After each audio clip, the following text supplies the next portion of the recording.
यह एक अंधेरी रात थी जब एक व्यक्ति ने अपने शहर से बाहर जाने का फैसला किया।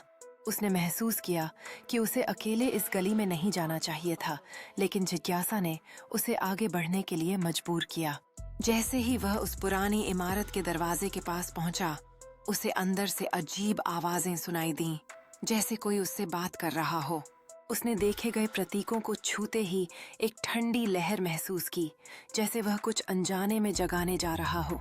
अचानक एक तेज हवा का झोंका आया और कमरे में सब कुछ अंधेरे में डूब गया, जिससे उसकी धड़कनें तेज हो गईं।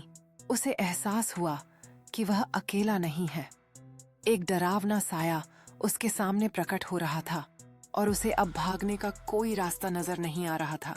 इस भयावह दृश्य ने उसे जकड़ लिया। उसके मन में केवल एक ही विचार था, क्या वह इस भयानक प्रेत से बच पाएगा?